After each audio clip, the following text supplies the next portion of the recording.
Hello and welcome to Video Game Hangover. I'm Randy Dickinson and I'm in Harrisburg, Pennsylvania. Hey, it's me, DJ Ross, in Mountain View, California. Each week here on Video Game Hangover, we talk about the games that have been keeping us up at night. This week, that game, just one game, only a singular game, Like a Dragon. No, wait, Like a Dragon, Gaiden, Infinite Wealth. Our outline might be wrong. Oh, what's happening? Oh, yeah, I see. Yep. It's just Like a Dragon, Infinite Wealth. You're already playing the Gaiden? I'm still on, the base game. I'm playing Like a Dragon games that haven't even come out yet. They're just making them too fast. Can't keep up. That's it. Yeah.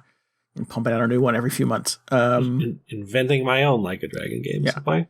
You were playing Gaiden last week, The Man Who Erased His Name. Right. Perhaps you've wrapped that up and we should talk about that as well. I did wrap it up. I was going to nice. give a quick little note just to segue into Like a Dragon 8? It's not 8. Like a Dragon Infinite Wealth. Correct. All right. Well, it is all Like a Dragon all the time. If you're not into that, go, I don't know. What else do people do? I don't know. Go play Palworld or something. No Palworld this week. No. Maybe next week. Are you into the Palworld thing? Have you been following this?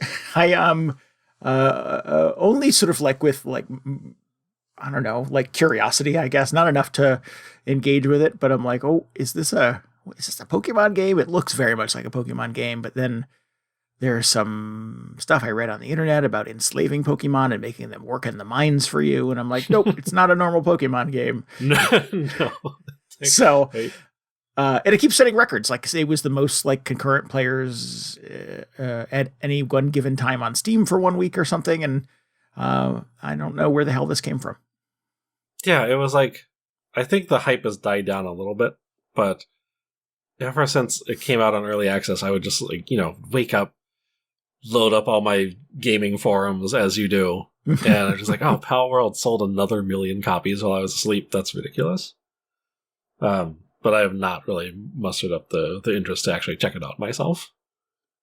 I am looking for I'm always looking for a cool new survival game. Yeah. Which this seems to be kind of weirdly, because it's not really what Pokemon is about. Right.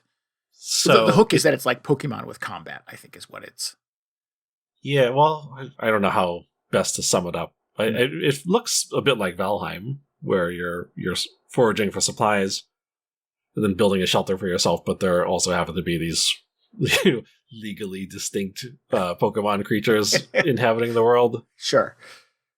So on some level, I'm just like, maybe I would like to play Palworld, but there are a bunch of other games very similar to this that are higher up on my list to check out. Yeah. It's I forget that you always have not always, but frequently have some kind of survival game on simmer in the background. What's the way? Empyrean? Is that a game? Empyrean? That sounds familiar. That was the one that I had just sort of read about recently. That was sort of oh, look at this completely indistinguishable bland survival game that is just like the other ones that you enjoyed. We've reached. Wait a minute. No, I think I was like, yes, I know what game that is, but now I'm looking it up and I'm not sure. We might be talking about something else. Maybe I got the title wrong. Maybe it's so bland and uninteresting that I don't even remember what it was called. No, see, when you say it like that, I'm like, yes, I know what the game is. This is the game I want to play. The incredibly bland game you're talking about. Enshrouded? Sure, that could be it. Okay. Yeah, that sounds sort of indistinct enough that it could be the bland thing that I read about. Yeah. Okay. I think that's another survival game that also looks very. Well, now I'm getting confused. No, this might actually be the Diablo-like. But no, there's another survival game that is very bland and it's kind of generic looking. That one looks very much like Valheim, so that's actually at the top of my list. But not talking about it this week. We'll talk about that at some other point. Yeah. There's so many games. It's just it's impossible to sort of find time for all of them, which is not a unique thing to complain about on this show, but right. There are periods where I really, really feel it, and this is one of them. That's kind of the whole just premise for the show to begin Right. It's normally not a January problem. Normally it's sort of like, oh, we shake the Etch-a-Sketch and we start over. We start fresh and new. And somehow January of this year just felt insane with releases. And I just have a stack of games now where I'm immediately behind going into the year. Oh, yeah. Yeah. They released the Like a Dragon Infinite Wealth and Persona 3 like a week apart. Yes. What's going on there? That's just cruel, is what that is. Yes. Yeah. I mean, I feel relatively satisfied with my experience with Persona 3 in the past, so I don't feel like an immediate urgency to like play that again. Although I've heard the Reload version is quite good. Right. But yeah, I mean, Nintendo bringing the bangers too, because I have another Code, which I definitely want to revisit, which is an old DS game I forgot about that. Oh, nobody shameful. ever thought would see the light of day, and somehow is back with a Switch edition. And the new Prince of Persia game came out that I really want to play. So I'm like, yeah, I need to play that one. When am I going to play these games after 100 hours of Infinite Wealth? Oh, I feel bad now because I was really set on playing that another Code. I feel like, that's the game that everybody should be playing because everybody ignored it the first time, right. First couple of times it came out, and now it's just happening again. Yeah. It's like that Live Alive. Like, if you don't buy it, nobody will ever make it again. So there's a part of me that's sort of like, take my money, even if I don't get it right away. Right. I need to sort of give you a token symbol of my support in the form of American cash money. Otherwise, we're just gonna, take it out behind the shed like Chibi Robo. Yep. I need to see another Code. I need to somehow make a third one that nobody was expecting. I gotta put that on my list. We'll talk about that next time. Yeah. I'm with you. But no, to that end, no Palworld. No Palworld. No, okay. I have not made its way onto my backlog. That's fine. Everybody's talking about Palworld. We don't need to talk about Palworld. Yeah, anymore. That's my logic on that as well. Yeah. So instead, we're just talking about this little indie game came out. Sure, because nobody's talking about Like a Dragon Infinite. Yeah. Well, now I feel like we should talk about something else. All right. Have you seen any good movies lately? No. Have you eaten any good tacos lately? So I wasn't planning to talk about this. I watched Wing Chun recently, which is like this not very well known Michelle Yeoh kung fu movie. It's like one of the classics, I suppose. What's it called? Wing Chun. No. It's very confusing because Wing Chun is school of kung fu or something. But it's also the character's name in the movie, and she doesn't. From what I'm told, she doesn't actually practice Wing Chun kung fu, so somewhat confusing. But that was fun. That's not a AAA video game equivalent movie that everybody's talking about. So no, if you're into the old kung fu flicks, maybe check that out if you haven't seen it. How did that pop up on your radar? Where did you find that? I forget. I think it was on streaming for some reason. But this is also funny. I started it up and it just had the worst sort of English dub. And I couldn't take more than about 10 minutes of it. But then I had this idea. I was like, you know what? I bet this movie is so old and so obscure, I guess, that they probably just have the entire thing on YouTube. And lo and behold, some kind soul had uploaded the entire thing in the original, Cantonese probably, in YouTube with subtitles. So I just watched it there. That was good. Nice.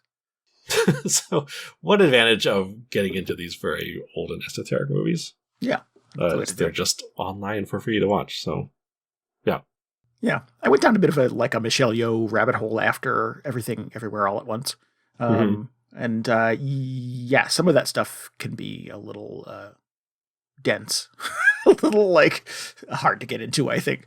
I've seen some of the highlights, obviously, in Super Cop 2 and all that other stuff, but Super Cop 2. Yeah. I mean, her and Jackie Chan, man, I could watch them all day. Oh, sure. But she's great. She's so good, and it's awesome that she sort of has had this kind of late career resurgence and increased visibility. And she was in that murder mystery with Kenneth Branagh last year. The Haunting in Venice. And what was the other thing I saw her in? She did a episode of Mark Maron's podcast, WTF. Like a deep dive, long form interview with him, which was really, really good. So that is worth seeking out too if you're a fan. She's great. Watch Crouching Tiger again for the first time in like 20 years. So for how good that is. Anyway, this is all building towards my campaign to get Michelle Yeoh added as the season 1 DLC in Tekken 8. Oh, I thought you were going to say Like a Dragon. Oh, I mean, eventually we'll get there, but everybody's just like, who else is going to be in the season 1 DLC? Should it be Kazuma Kiryu? And the answer is like, probably he should be in there, but also Michelle Yeoh has been, I don't think has been named by anybody, but what a good fit that would be. Yeah. You could have all her costumes, you could have Wing Chun. What was her name in Crouching Tiger? I don't know. She could have a bunch of the characters from everything, everywhere. But yeah, so anyway, that's my my write-in vote for Tekken 8. Nice.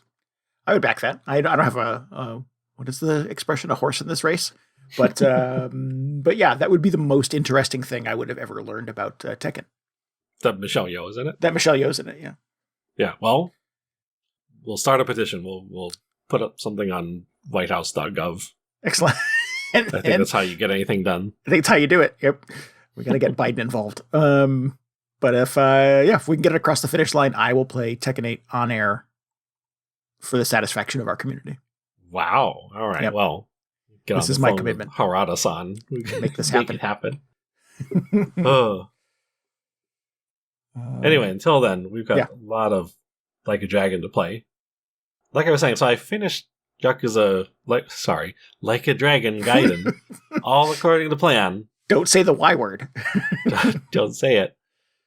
Took me about 16 hours, so that's how long a short Like a Dragon game is. That's amazing. If you ignore all the side stuff.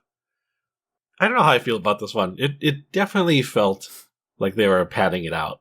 They really, they tossed in a bunch of side quests that felt extremely forced and did not have a lot to do with the central storyline. So, but in the end, there were a lot of really nice sort of moments and little sort of developmental scenes for Kiryu, which was sort of why I was there in the first place. Yeah. So I was just like, okay, this is great. This is what I'm here for. What if they had just stuck to that the entire game? Or I don't know if that was sort of the plan all along, because it also ends up being sort of a bridge between Yakuza 6, and it actually overlaps a bit with Yakuza 7, and then it leads into 8 a bit as well. Oh, wow. So I feel like, it's sort of serving a dual purpose. It's like get you caught up on what Kiryu's been up to while he's been out of the picture, and also set up Infinite Wealth. But I don't know how much I needed the actual bridge to happen. I was just like, if you want to do a Kiryu-centric thing, then why not do a Kiryu-centric thing? Because for some reason, the games, they are on some level about him, but it's always sort of his involvement or how he's just been wrapped up in the latest really overblown Yakuza conspiracy. But this one had a bunch of really nice character moments about Kiryu himself, which was kind of surprising. And so does the Gaiden game then, like this little side thing, have all of the, the structure of a normal Yakuza / Like a Dragon game with all the side quests and the, the arcades, and you can play Mahjong for 75 hours and all the other stuff it has? Yes. Yeah. It has a lot of it. Yeah. Not quite the same volume of it. And in fact, last episode, I was saying they had cut out a lot of the side stories and reduced them to just these very simplistic, sort of like 10-second long quests that you run into in the street. Right. That is not the case. They still have side story stuff. It's just buried in a different menu. Yeah. So you go and talk to a character and you will be assigned a side quest to go and do. So that is still in there. I ended up not doing a lot of those because I was on a very tight time frame. But no, it seems like you could very easily spend 30 or 40 more hours with this game if you wanted to. But no, that's not why. Not exactly why I was there. I was just trying to get caught up for Infinite Wealth. So I managed to get through the entire thing. You've played darts in a video game before. You're good. Right. I think I did play darts in this one for some reason. Karaoke? Any karaoke? Oh, I definitely did the karaoke. I mean, that I'll do every single time. But I'm just like, at this point, I don't want to play Mahjong. I don't want to play Shogi. I even when I was like legitimately enjoying this like stupid batting range game, or no, it's a golf range, driving range game in this one. It's just like, I shouldn't be doing this because I should be focusing on the main story, but it's kind of fun. So I don't know what my priorities are at this exact moment. Sure. Yeah. Your priority should be playing Infinite Wealth and finding the golf game in that game. Yeah. Yes. I'm sure there's something like it. Right. The most ridiculous thing about this Gaiden version, though, this is probably the last thing I'll say about it, is that in the arcade there is a they always put these actual Sega arcade games into Yakuza games, into Like a Dragon games. You can it's another way to waste your time if that's what you want to do. And the big one, like the headlining one in this one, it's called Sega Racing Classic 2 in the game. But what it really is it's a port of Daytona USA 2, or I think just Daytona 2, which never got a console port. And it was an arcade exclusive for like 25 years until Yakuza Gaiden came out last November. And now you can play it. And they just had to like rename it, I assume, because of licensing rights. Right. But it's just like this long lost Sega arcade game that is now hiding out in a Like a Dragon sub story or like side story game, which is just bonkers to me. It's so weird. Hidden under a new name. Yeah. So you might even I don't know if there was a Sega Racing Classic 1. Maybe that was like a Daytona 1 re-release somewhere. Huh. But people have just been saying like, where we ever getting a Daytona 2 part? And so the people have been patiently waiting for 25 years. Now have a chance to play it at home. So yeah, so I had to play a couple rounds of that, but at the same time, I was just like, this is not what I should be doing. I should be just like focusing on Kiryu and what he's about. But I felt like I owed it to this game to check it out. Cool. I don't really, similar to Persona 3, I don't think I feel a lot of compulsion to play this. I don't, I didn't play a lot of the old Yakuza games, so trying to get caught up on what Kiryu's been up to seems like a bit of a waste of time to me, particularly when there's, 100 or so hours of Infinite Wealth to be explored. So right. I wouldn't recommend you play this at all. Just it's really just for people who have played at least probably like 1, 2, and 3 of the previous Yakuza games with Kiryu in them. It's nice that there's sort of an appetizer to the next big game, but the next big game is here. So right. In fact, when you finish Yakuza Gaiden, it unlocks a demo of Infinite Wealth, which I wasn't aware was a thing. Oh, really? But I was just like, nope, can't do this. Gotta go right to the main event. So I just close that down and loaded up Infinite Wealth the next day. It's funny. I was reading an article in, I think IGN or something, about how this developer, what are they, RRG? RGG Studio? RGG, has made like 10 Like a Dragon games in the time that it has taken Rockstar to make 2 GTA games. Yes. And, the lead developer, the lead game designer from the studio said, there's not a lot of studios that are capable of doing what we do in the scale that we do it. And a lot of the key to that is like having a through-ray, having, stories and characters that carry from one game to the next so that we have the ability to go back and kind of reuse assets. And that it becomes, with things like Assassin's Creed, there's always this challenge to like go to a new place, go to a new time, a new era, new characters, etc. And it's all about new. And that is a resource hog. Like if you have to start from scratch every single time, it takes a long time to make these games. And the thing with the Yakuza games now, Like a Dragon, is that they have these characters that constantly sort of appear and reappear in the series. They go to places that have appeared in previous series, episodes of the series, and people, fans of these games like that there is some continuity to them in a way that GTA doesn't try to do. Yeah. And that allows them to just sort of, basically reuse components of the map, but kind of spruce them up or give you new objectives and new little distractions and stuff like that. It never feels like, well, at least to me and my limited experience with the series, it never feels like a retread. Even if you're going back to a place that you already know.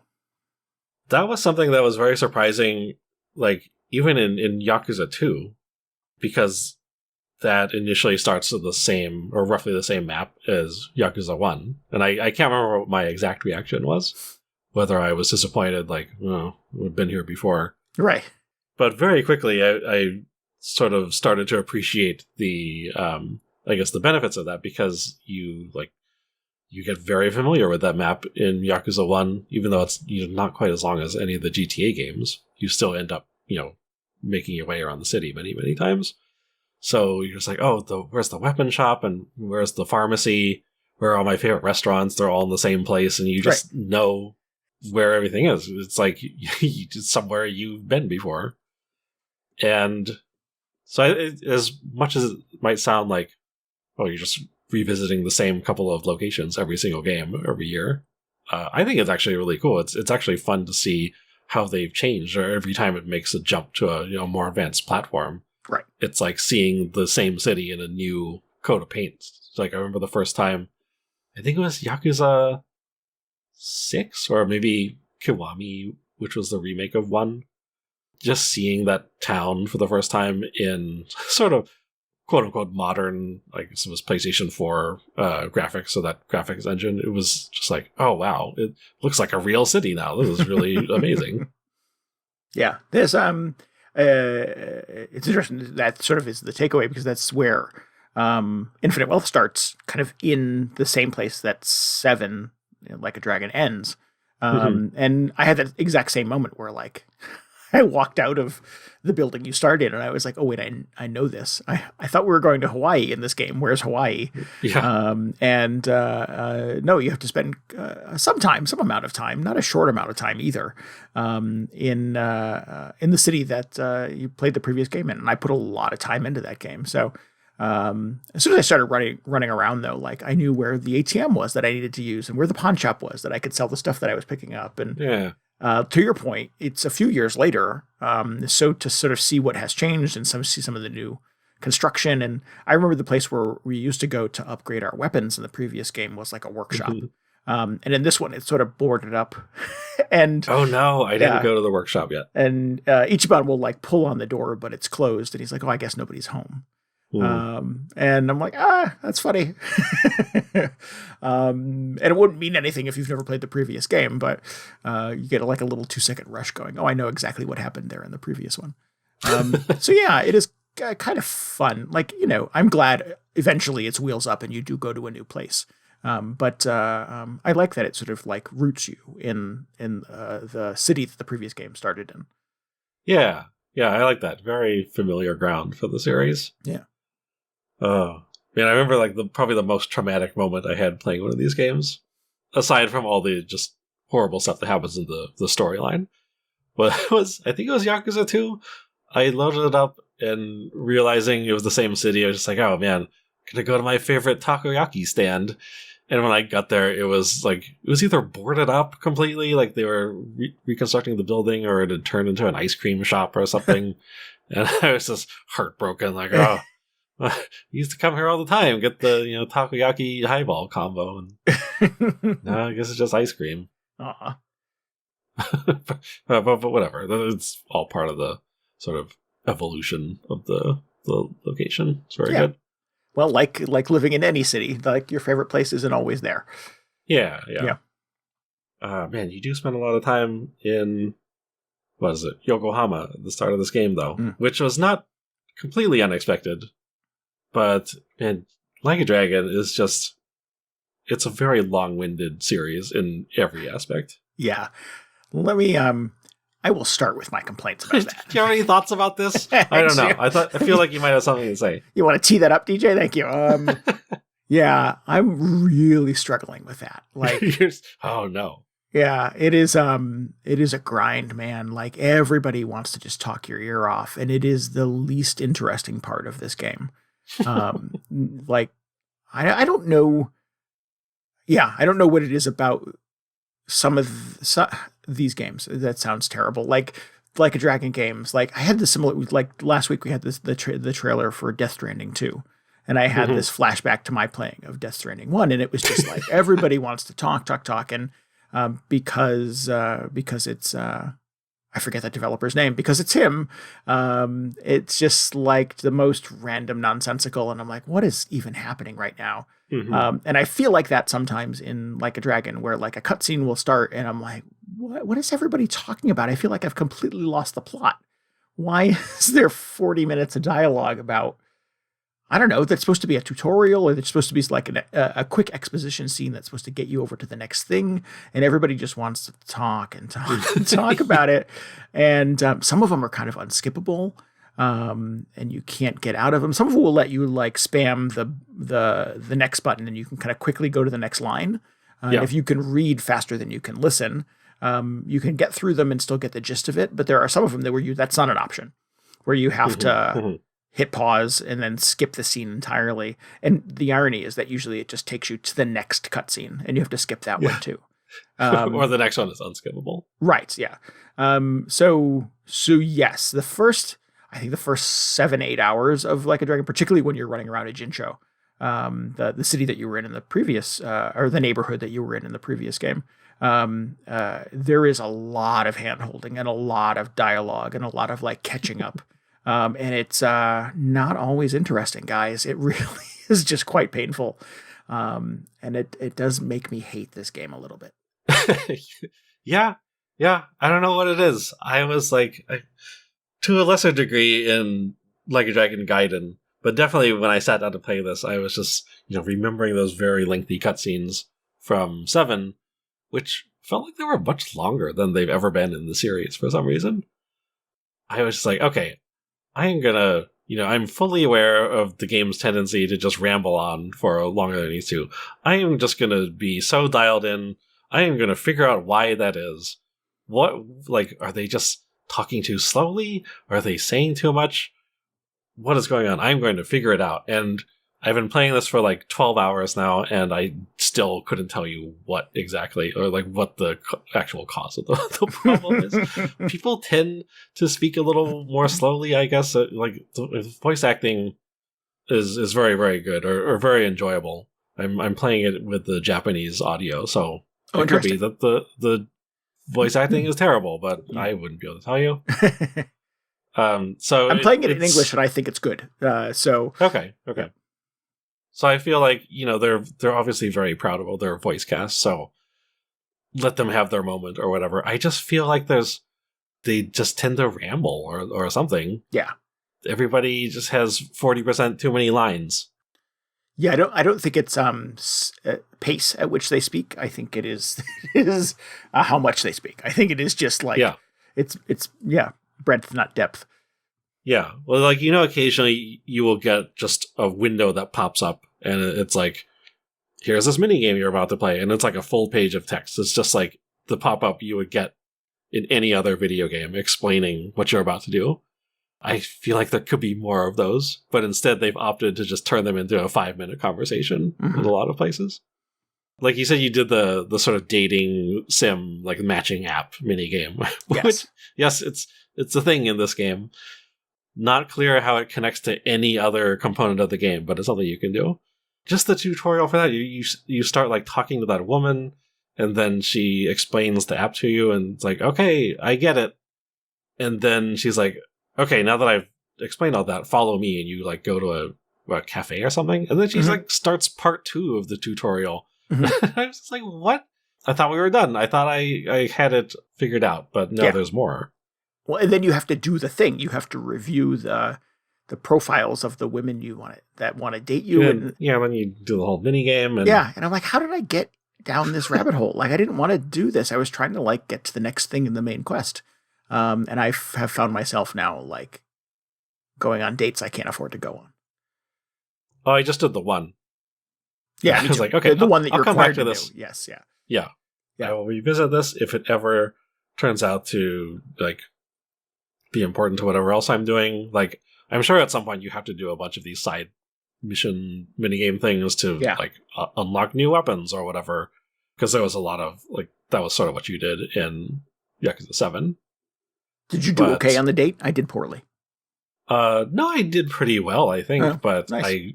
I don't want to give stuff away. I got catfished a bit.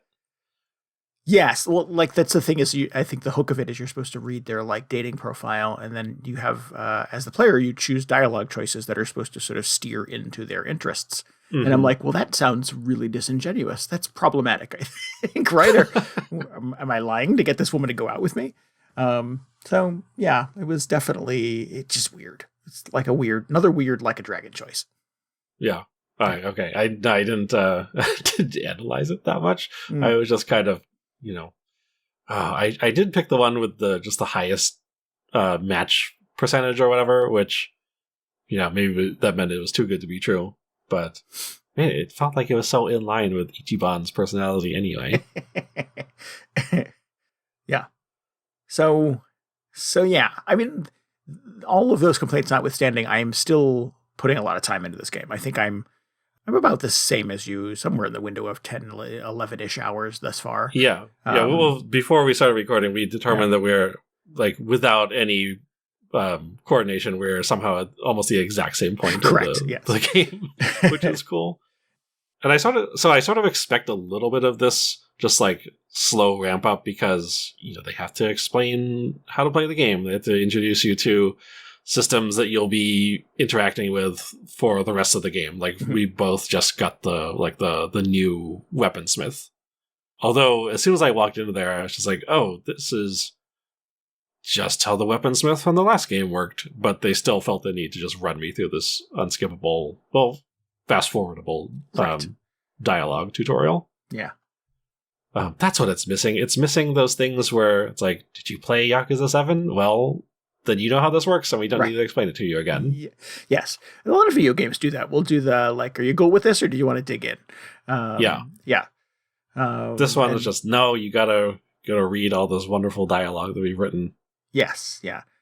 I want to be clear that I don't even think it's the tutorials that are the problem in Infinite Wealth. I think it's all the other stuff. It's the interpersonal drama. It's anytime the music kind of comes up, you're going to get like Ichiban like ruminating about the nature of friendship and how it misses. Yeah, and I'm like, that soft electric piano or whatever track starts playing. Like, you're like a really endearing character, but I don't need to hear you like, I don't know, expound about your perspective on teamwork for like 10 more minutes. I just don't have the patience for it, because I really like running around the city and beating up dudes and exploring, and this just really feels like it's kind of getting in the way of me doing all the other fun stuff I know I can do in this game. Mm-hmm, mm-hmm. No, I agree. I didn't make it out to sound like it was just the tutorial stuff, although a lot of it is that. They are also guilty of that as well. Yes. Yeah. Maybe 10 hours from now, it will cool off a little bit, and I will just be able to play the game. But yeah, they're like, the cutscenes continue to just be like, they go on for so long. How is there another scene after this one? Yeah. Jeez. So yeah, I just don't know what the issue is. Yeah. I wonder if mountain to climb. I wonder if the actual intent was for people to just sit down and treat it like more of a movie that you watch, because you're just so into the conversation and everything. Which is like, I could see that. I've definitely even played it at that style, or I've attempted to in several instances, but eventually I'm just like, yeah, there's more here that I was hoping to get to. So I'm going to start like fast forwarding this cutscene. Well, I think you think of like, on that note, like, is it like a movie? Think of like Naughty Dog games, modern games. You think of the Uncharted games, or you think of The Last of Us. And I think the easiest sort of critique of those is like, oh, it's like playing a video game. Or it's like, no, that's not true. Playing this video game is like watching a movie. Like, it more or less runs on its own. And, it's also a bit of a compliment in that they have like, movie quality, like writing and presentation and action sequences and stuff like that. But in general, it's meant to be derisive, that it's like sort of this thing that plays on autoplay. And I think Like a Dragon is much worse. I think you're absolutely right. You could, for chunks of this, put the controller down and like clean your apartment and make a sandwich and play some other whole video game while it's still just sort of like talking to itself. And it really just makes Uncharted or The Last of Us feel like fleet and efficient, and in a way that the developers of Like a Dragon, the writers specifically, have not been able to sort of figure out yet. It's a little frustrating because everything else in this game is fun, is super enjoyable. I find myself thinking about it when I'm not playing it, but like the story is the air quotes here story is the least interesting part of this thing, unfortunately, and that's a bummer. I think they just need an editor. A lot of video game writing just needs an editor to cut it in half. I don't know when this became a huge issue for the series. It definitely was started to become very noticeable in 6, I think. Because I think in 6, every little side quest was fully voiced.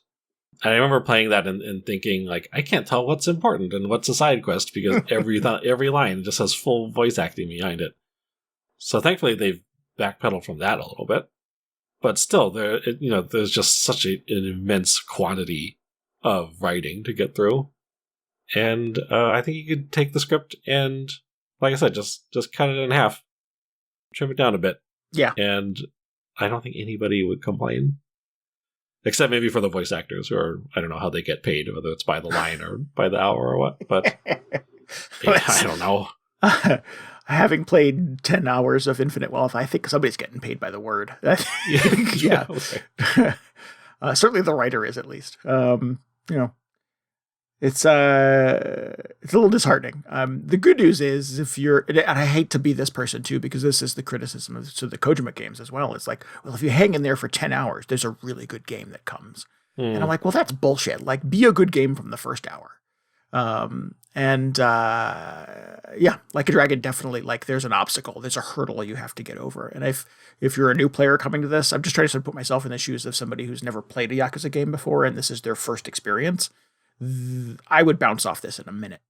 Like, there's no part of me that would feel like connected to these characters or this game or sort of understand what's fun about this brand if this was the first experience I had with it. Yeah, I could definitely see that. Yeah. It's funny, though. It reminds me very much of when Dragon Quest VII came out. It was in, like, 99 or 2000 or something like around then.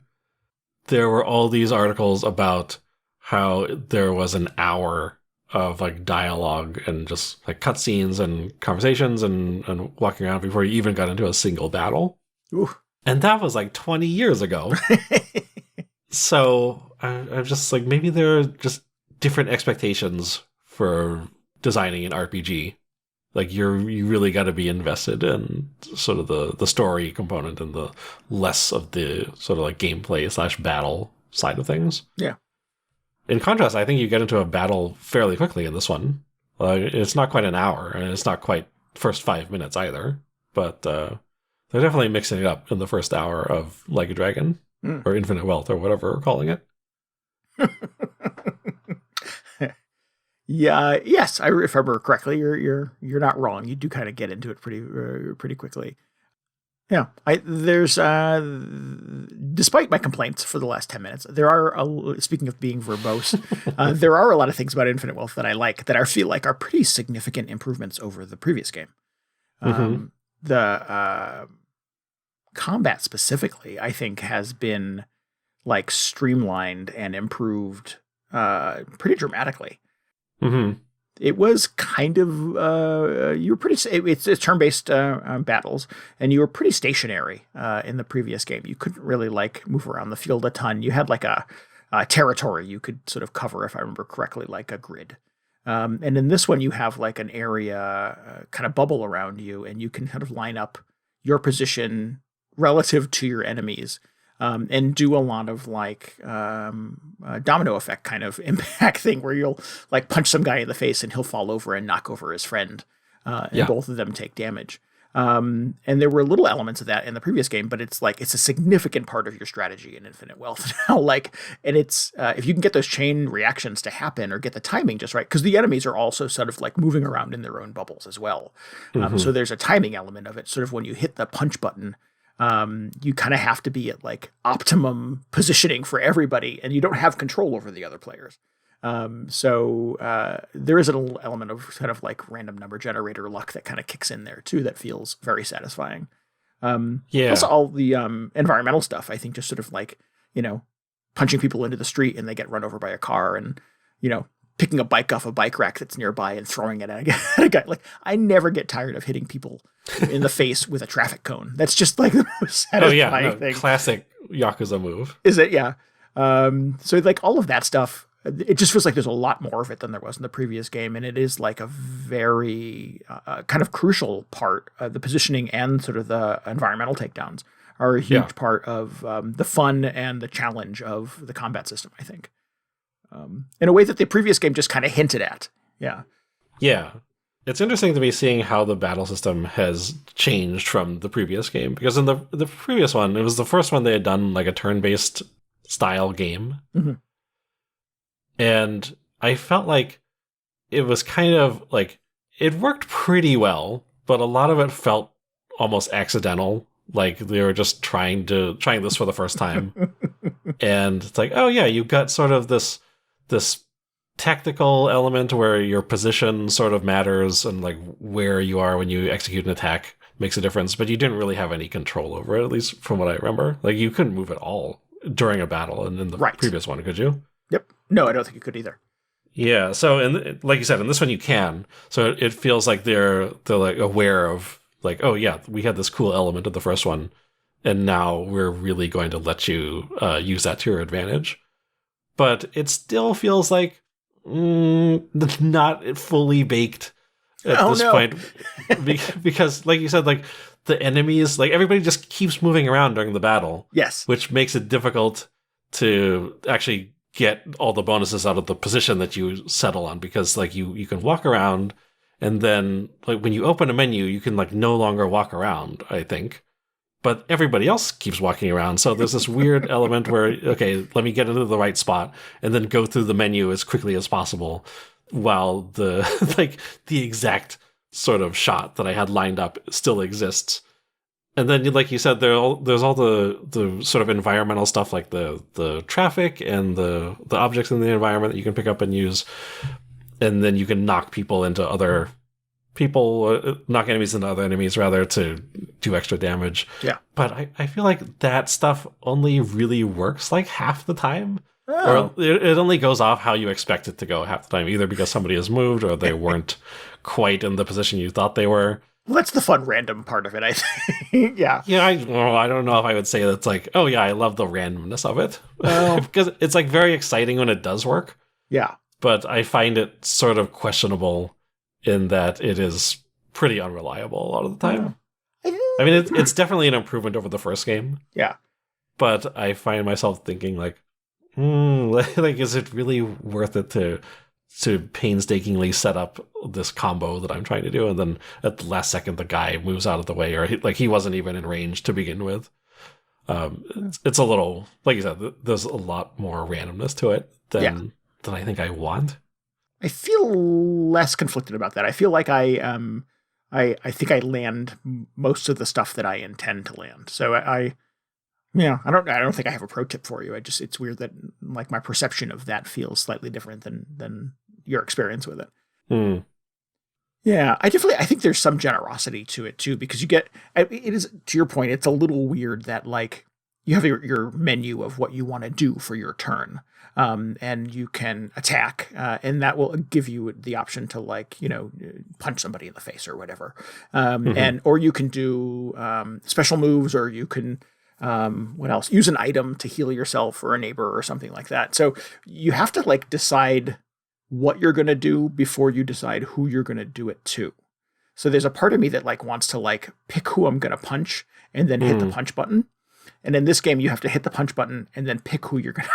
And it maybe I don't know what, maybe I don't want to punch him. Maybe like the position will be optimal for me to do some other thing.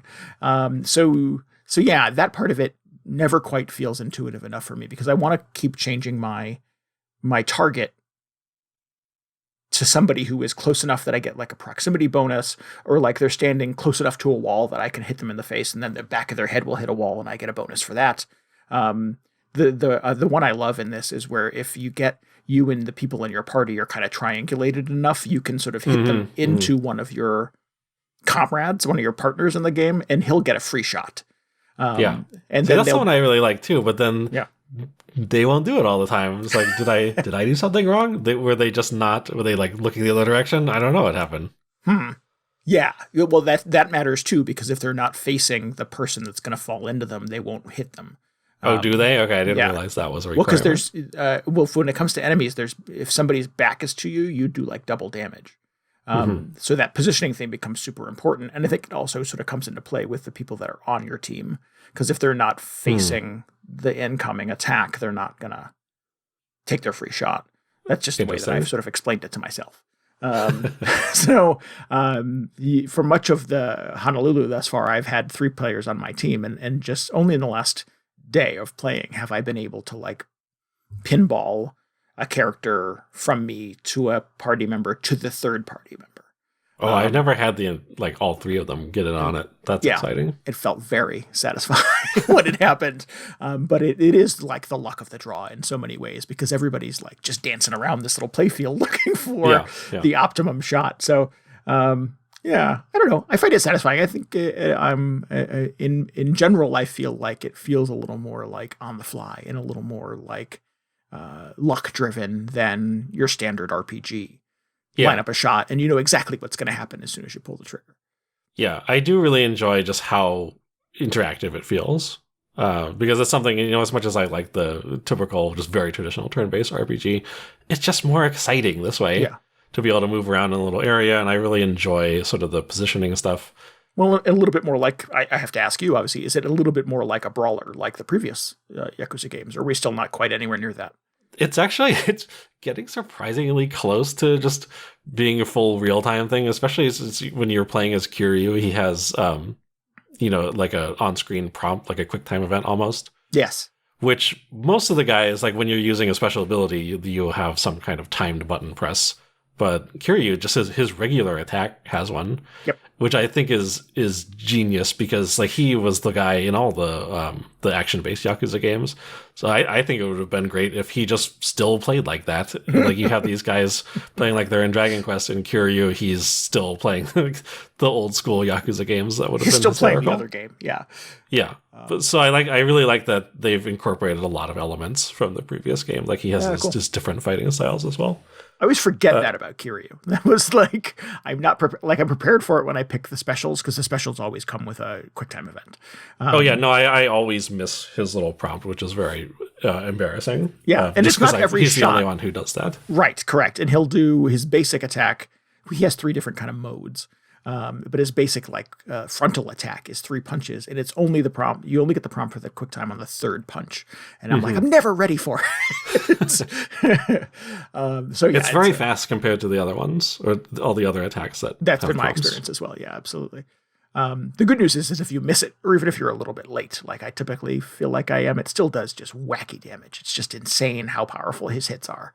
That's actually a good thing. So despite all my sort of kind of grievances about how random some of the battles seem to be, it's not super important that you land all of these like combo attacks all the time. It's not even that important that you like guard against all the attacks every time. It's just kind of a nice little bonus. Yeah.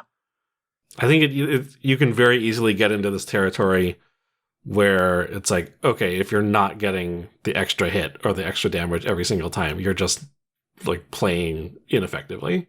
But it doesn't feel like it's the case in this at all, which is good. Yeah. Well, that is that unique to Infinite Wealth? Did that guard thing exist in the previous game? That was in the previous one, I'm pretty sure. Okay. Yeah, because I associate that with the Paper Mario games, where anytime anybody attacks you, you can hit a button to like protect yourself, to defend yourself. In the Mario games, it's like essential. You have to get it right, or you're really going to take way more damage than Mario's soft little body can tolerate. So you have to get the timing right on that. And it works the other direction too. Anytime you're trying to hit it and like land an attack, there's a button prompt that goes with it as well. And you kind of have to get that right, or you're just going to really kind of pull your punches and not do a ton of damage. So Mm-hmm. it feels less essential in Infinite Wealth to do it in the attack. But I think that the incentive to get the timing right on defending yourself is so high. Like, it is the difference I found. Think, it's definitely more important when you're defending. In some attacks, like, it goes from, a difference of like taking 75 damage to if you hit the perfect deflect, you do like 8 damage or something. And I'm like, I could take 8 damage all day. I think it's pretty essential to kind of get that right. And the best advice that I've read on Reddit is to be a little early. That there's something about the way that the game is kind of tuned specifically, and you can't tweak it at all. But that's not one of the difficulty options. Not that I'm aware of. Or you're talking about just moving the timing window back and forth? Yeah, is that a slider in there somewhere? Oh, I don't know. Okay.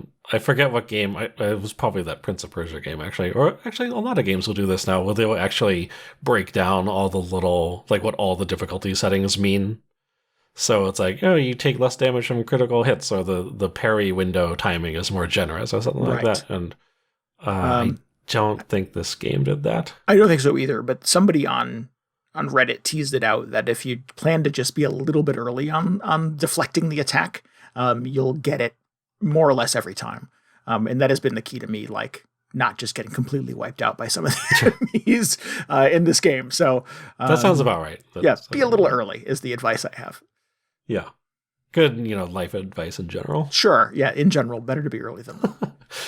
No, that makes sense. It turns out that you're just a little slower than you think you are, or everybody is. Yeah. Just getting that signal from your brain to the controller. You're a little punch drunk at that point. You're trying to But yeah, so I feel like a lot of the big work in kind of addressing how do we update the Like a Dragon thing for the newest game has been in the combat thus far. I've not dived into too much of the side quests and distractions. Like, I'm just starting to unearth some of the bigger kind of money-making opportunities that feel kind of littered around Honolulu. And I think the more I kind of dive into those, the more I will sort of formulate opinions on whether or not they're better than the previous one or not. But combat alone feels much more fluid and much faster. And I remember there being distinct stretches of, and I'll get there, I'm sure, eventually, but distinct stretches of the previous Like a Dragon game where I was running away from combat because I just was tired of doing it. And I have not found that point in Infinite Wealth yet. So anytime I see icons on the map, unless they're like big bad guys that I'm just afraid of or not ready for. And I think the game is much better in this iteration in telegraphing combat encounters that you're kind of not tuned up for. Yes, that was actually a huge problem with the previous one. Yeah. That's why I kind of say, like, they made that game, and by, like, some grace of God, it all worked out by some accident.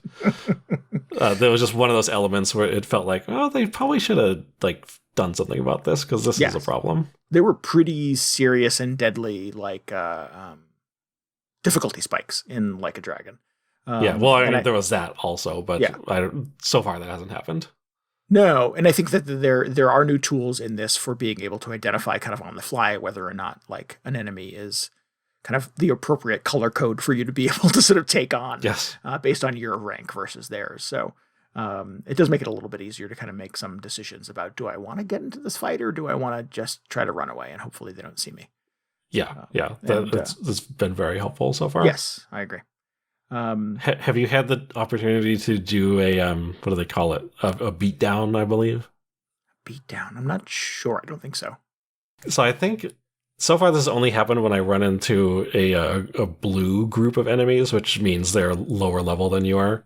When you approach them, or I think when the battle starts, it pops up a little prompt that's like, press L2 to do a beatdown. And then if you do that, Ichiban basically just takes them all out automatically. Oh, nice. And I assume it's because, they're lower level, so it probably would have been a trivial battle in the first place. You probably get rewards reduced slightly compared to if you had actually gone through the entire battle. But it feels like, I really like when games do this, where they just acknowledge that not all the enemies on the map are worth your time anymore. So you get a little bit of reward because you still have to go through the trouble of like seeking them out or whatever. Right. but it doesn't make you run through the entire battle sequence. Oh, that's cool. Yeah, so I've so far I haven't actively avoided any enemies unless they were clearly too tough for me to handle. Yeah. I will just go through a regular battle or do the beatdown option. I like that. That's clever. I'll have to look for that. I don't think I've noticed that thus far. I have had a couple of battles where I still have a three-person party.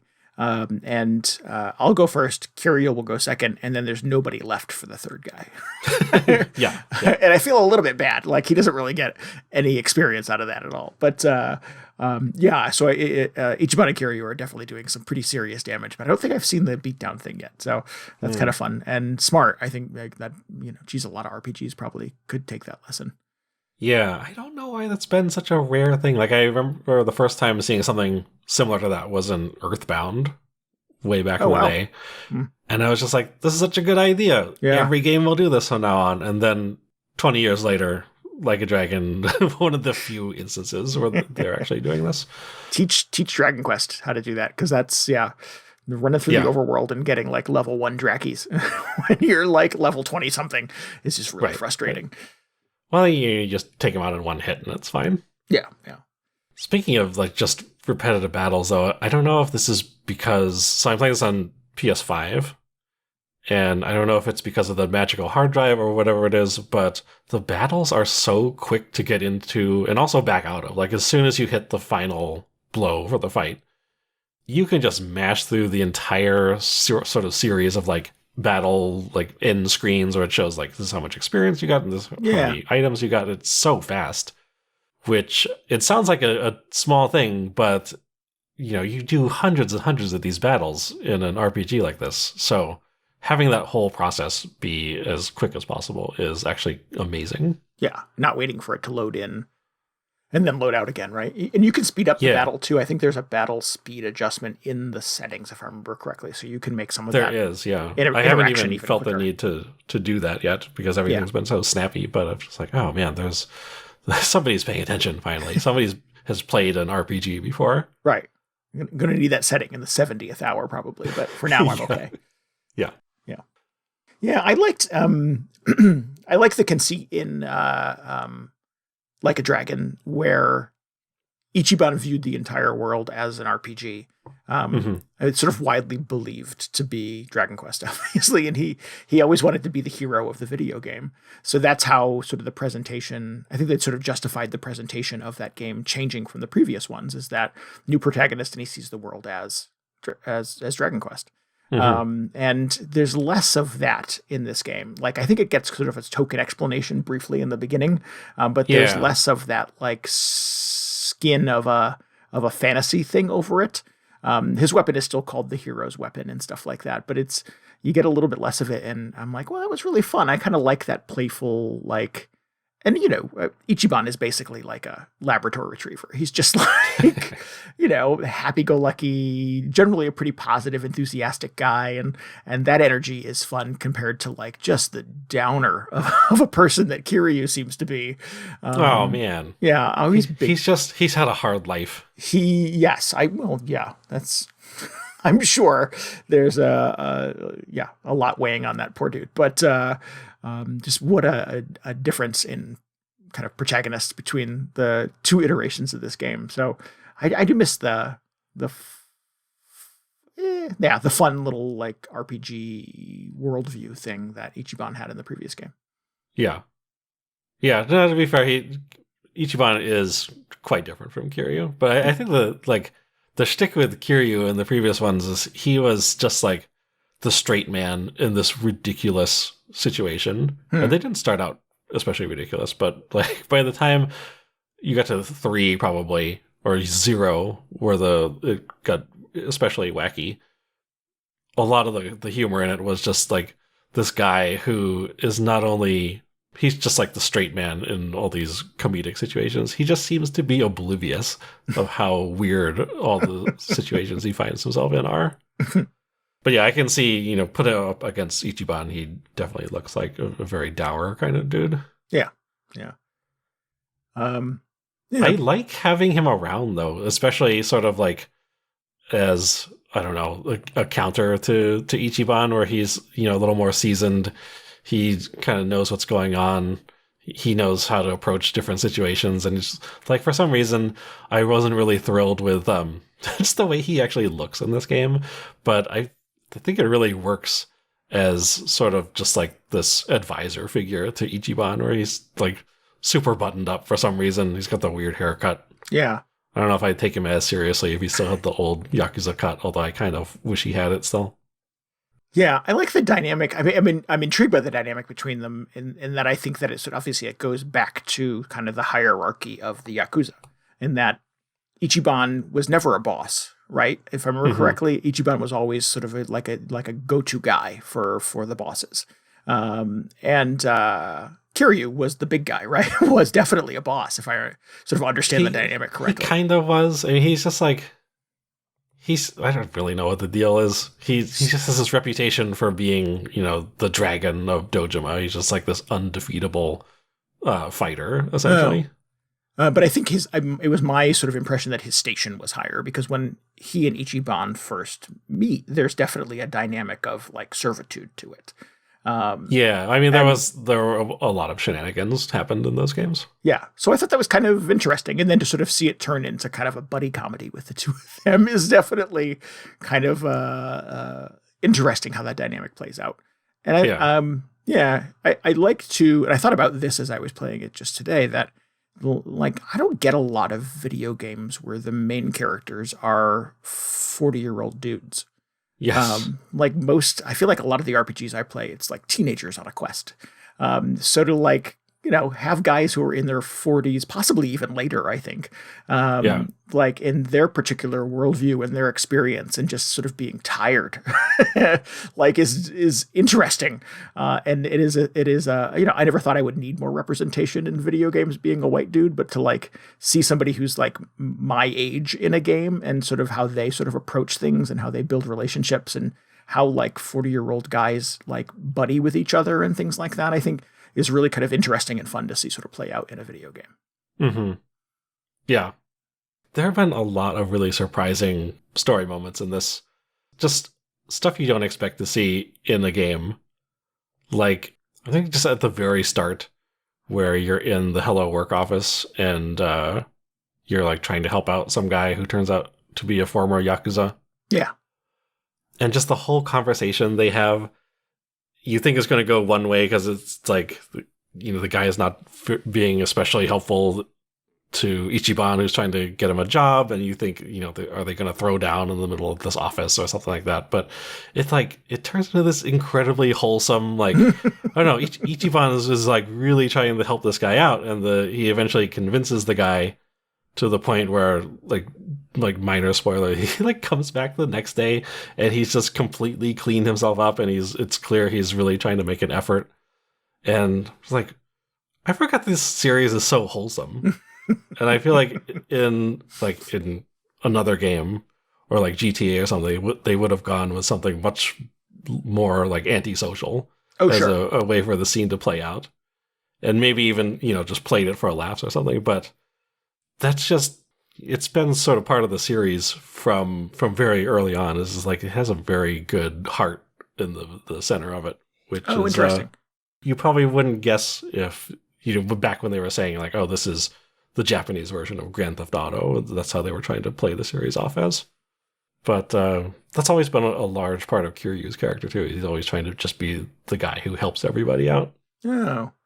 He's not quite as golden retriever as Ichiban is the thing. Yeah, well, and I think I sort of assumed, having not played the previous games, that shift came with Ichiban, because I think his kind of perspective, his worldview, is to be of help to people, is to be a positive. Come on, guys, we can do it if we work together, kind of like pep talks.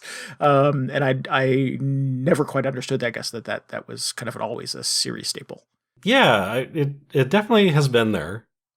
Kiryu just like, he has there's some amazing side quests. I forget if it's in Zero or one of these games where it's like one of the characters is, I forget what the situation is, whether they're in like a same-sex relationship that their parents don't approve of or something. And they like Kiryu ends up getting intertwined with all this because that's just what happens to him. And there's this, this amazing sort of sequence of dialogue where Kiryu is just like, you it's fine being whatever you want to be. You can live your life however you want, and you shouldn't worry about these other people. And it's just like, is this really like this is a character in a video game saying this? This is also a game published by the same people who do Persona. That's weird. But he's always just been like this incredibly supportive, just upstanding guy, despite also just looking like a very scary Yakuza. Sure, also being the dragon, right? Yeah. Oh, that's interesting. Cool. Yeah, so I see, like, not all of the story beats don't land or are long-winded. I think some of it is worth, mining. Certainly the characters remain endearing. I do miss, now sort of being a little more entrenched in Honolulu, I do miss, like, Ichiban's buddies back home. Mm-hmm. I hope at some point we do get the whole band back together, but I'm sure you see more of them. Yeah. There were so many people in the party. Geez, by the end of Like a Dragon, I can only imagine how many more will be available as we get further into this thing. But it definitely sort of takes its time kind of building that stuff up. Oh yeah. Yeah. But it's it's been fun. I'm just talking about it now with you makes me want to go play it before I go to sleep tonight. So when it's on, man, it's super compelling and super fun. And it definitely has a lot of like really interesting kind of mechanics and fun stuff happening. We've barely even talked about side quests and distractions and other things. But the core of this thing, just running around beating up dudes and digging into the Hawaiian underworld essentially is super compelling. I'm definitely into it. The Hawaiian underworld is definitely a thing that exists. I have no idea how real that is. I mean, I assume they're gangs or something, but very quickly they're just like, oh, see that guy? He's a member. Or no, it's not even that guy, but they're just like gangs prowling the streets at night. That is definitely not something that happens. It's just like, oh, watch out for the Hawaiian mafia because they come out after the lights go out or whatever. Yeah, it's like, it was a funny scene. Yeah, the street lights turn ridiculous. On and like, all the monster doors open up and all the bad guys stream out into the streets. People just night. like, you think they're going to, break into like take out Frankenstein or something. They got all the torches out and they're just open carrying in the middle of Waikiki. It's hysterical. Cool. Any other notes from your first couple hours there, DJ? I think we covered a lot of it. I'm just wondering, like, I've had a great time so far. It's definitely dragged in some instances, but I think playing Gaiden immediately before this kind of just was a good reminder that, like, oh yeah, that's gonna happen. So just kind of expect it. And I'm just sort of waiting to get back into the groove I had going with Yakuza 7, where you know your way around the town a little bit. You understand the systems a little better. You've got the rest of the party filled out, and it's just going. But it still feels like a bit in the tutorial hours, which in Like a Dragon's case, who knows how long that'll go on for. It could be like another 10 or 15 hours before I hit that groove. I definitely don't know my way around Honolulu yet. I keep going, have I been here before? I think I saw this before. Yeah. And it's like, oh, go over to this neighborhood. And I'm like, definitely don't think I've been there before. So yeah, it's surprisingly large and detailed. The map seems huge, like at least as large as the Yokohama map from the previous game, which was also huge. True. Cool. Yeah. That's something I'm looking forward to, like, exploring more. And yeah, I do feel like this sort of like need to continue to like prodding the story along and getting to kind of the next thing and getting the game to the point where it stops kind of holding my hand and just lets me kind of like run Hawaii for a little while. I think maybe I've been sort of ignoring some of the side stuff and, not wandering too far off the main path just to sort of get to whatever that little milestone in the game is. So it kind of takes the handcuffs off me a little bit. Cool. Well, we're going to keep plugging away at this thing. Obviously, we promise we will not talk about Like a Dragon games every week this year, but we're certainly starting strong with Gaiden and Infinite Wealth. And certainly more talk about this to come, but we'll dig into some other new games too in the next couple of weeks. Yeah. Somebody's got to play Persona 3. Yeah. I nominate you. Maybe. No. Check back in 10 years. I'll be done with the original by then. Right. The pace at which you consume Persona games is a little behind. All right, well, let's wrap this thing up. If you need any more video game hangover in your brain, you should follow us on Twitter at twitter.com/VGHangover. And you can always get show notes and links and tell us what you thought about this episode at VGHangover.com. We would love for you to hang out with us on Discord and chat about video games and other fun stuff. You can get a link to that at VGHangover.com. And we would encourage you, as always, to subscribe, rate, and review us on your podcasting app of choice. And maybe help us out by telling your friends about the show. Yeah, that really helped us out. If you just tell a couple of your buddies there's this cool show you listen to, maybe they should give it a listen. Yeah. It's great. Helps us bring in new listeners. They can hear all about how much we're having a love and hate relationship with the latest Like a Dragon game. Mostly love. Mostly love, yeah. Yeah. I want to give thanks again to Fear of Dark for our intro and outro music this week. If you'd like to hear more of his work, you can go to fearofdark.bandcamp.com and grab the rest of his discography from there. That would be great. Yeah. We'll be back in 2 weeks. Until then, this is Randy Dickinson. This is DJ Ross. Thanks so much for listening to Video Game Hangover. Goodbye. Good night. See ya.